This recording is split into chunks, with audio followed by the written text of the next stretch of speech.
Have you ever looked around and thought, why is everyone else nailing life while I'm over here standing in the kitchen, completely forgetting why I came in here? You start a task, get distracted, and suddenly you're deep into a Wikipedia rabbit hole learning about penguin migration patterns.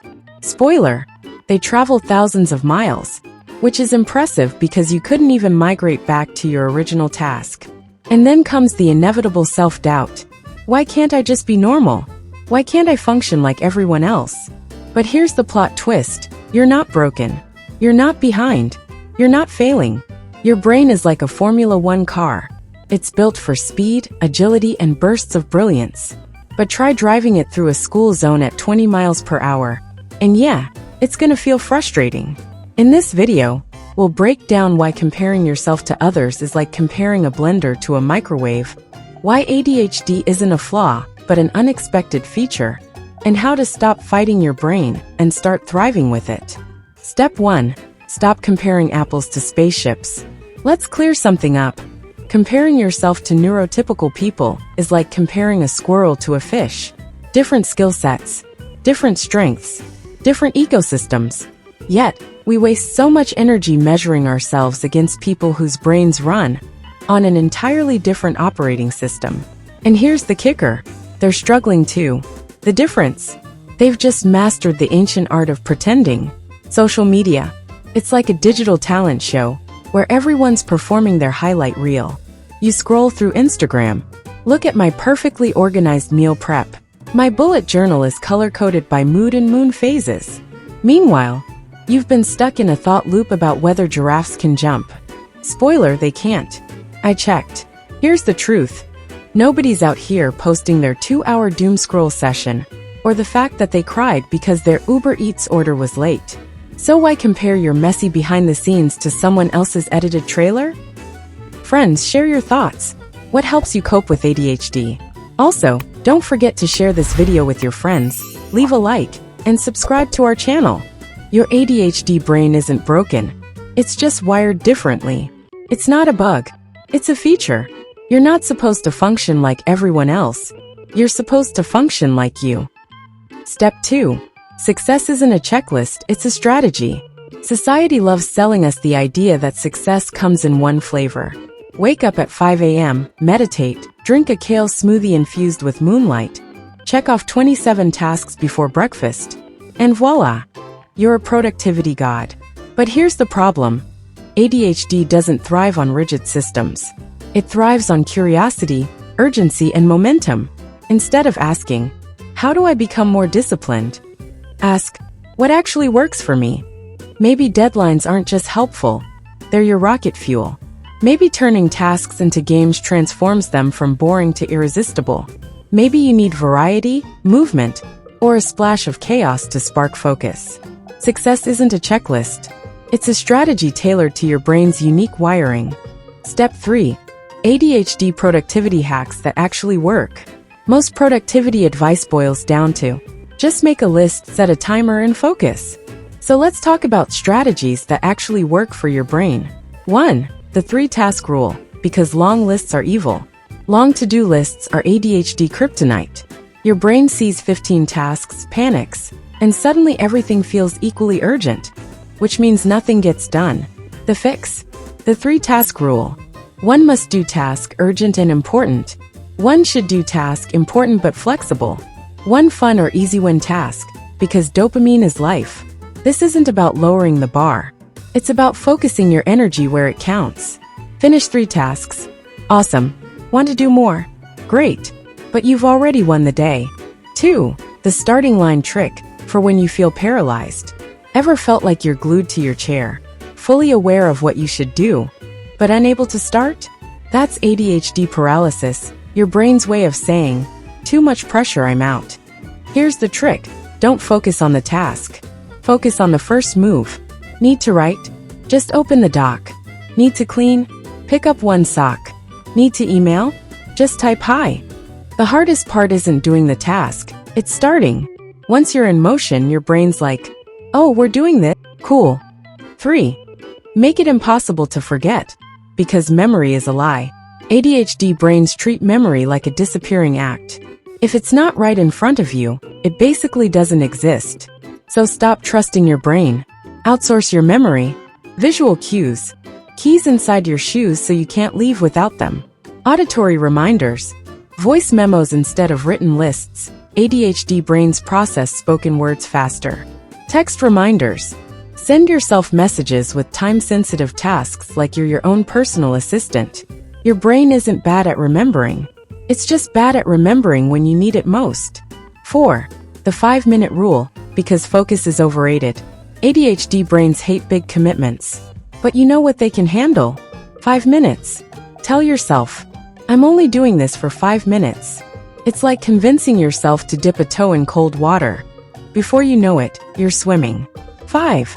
Change your environment, change your focus. Your brain is like a plant. It thrives when the environment is right. Can't focus? Move to a new spot. Yes, the floor counts. Distracted? Change your view, face a wall, hide your phone, or wear noise-canceling headphones. Restless? Stand pace, or bounce on an exercise ball like it's 2004. Your environment isn't just background noise. It's part of your productivity system. Work with your brain, not against it. ADHD isn't about willpower, it's about strategy. Instead of thinking, why am I bad at this? Ask, what system would make this easier for my brain? The difference isn't discipline, it's design. And now, you've got some new tools in your toolbox. Use them, play with them, tweak them, because you're not here to survive, you're here to thrive. But what if I told you that ADHD isn't just about challenges? It actually comes with some pretty incredible strengths too. Ones that most people don't even realize. Hyperfocus, the ADHD superweapon. Ever spent 6 straight hours researching a random topic like how to survive a bear attack? When you don't even go hiking? Congratulations, you've experienced hyperfocus. Hyperfocus is when your ADHD brain locks onto something and refuses to let go. While most people struggle to concentrate, you can go full detective mode, absorbing information at lightning speed. This is why so many people with ADHD become experts in niche areas. Scientists, writers, musicians, programmers, all professions where ADHD thrives, often credit their success to their ability to dive deep into things they love. The trick? Learning to direct your hyperfocus instead of letting it control you. You can't always force it, but you can set up triggers, like using a playlist, a specific workspace, or even a challenge, to engage that obsession mode when you need it. Creativity, thinking outside the universe. ADHD brains don't just think outside the box. They forget the box exists and start building their own spaceship instead. Studies show that people with ADHD are more likely to make unique connections between ideas, leading to higher levels of creativity. That's why so many inventors, artists, and entrepreneurs have ADHD.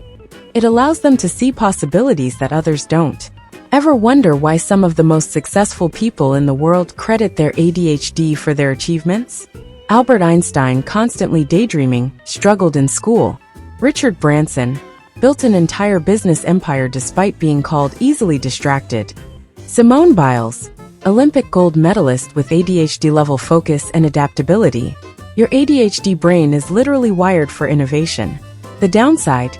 Sometimes your best ideas come at 2 a.m. when you're supposed to be sleeping. Superpower number 3. Quick thinking, the brain on turbo mode. Ever blurt out an answer in class or at work before anyone else?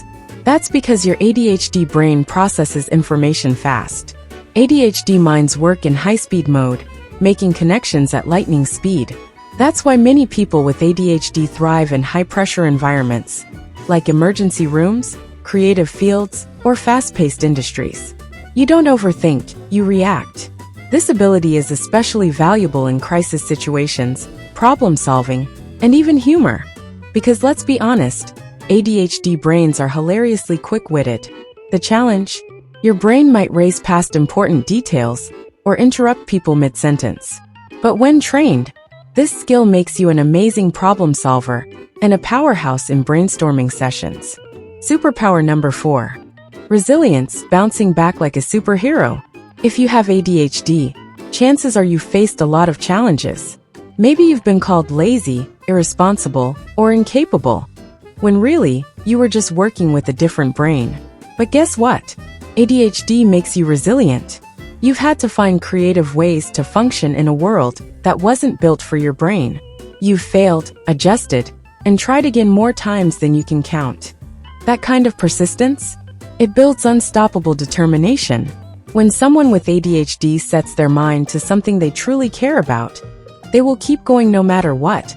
And that's a superpower most people wish they had. Superpower number 5. Energy and spontaneity, the human firework. Ever been the person who randomly suggests a road trip at midnight, or suddenly has an amazing idea in the middle of an unrelated conversation? ADHD brains thrive on novelty and excitement. This is why people with ADHD bring energy and passion into everything they do. You might be the friend who turns an ordinary Tuesday into a legendary adventure. You might be the coworker who keeps things fun during dull meetings. The challenge? Routine kills your motivation.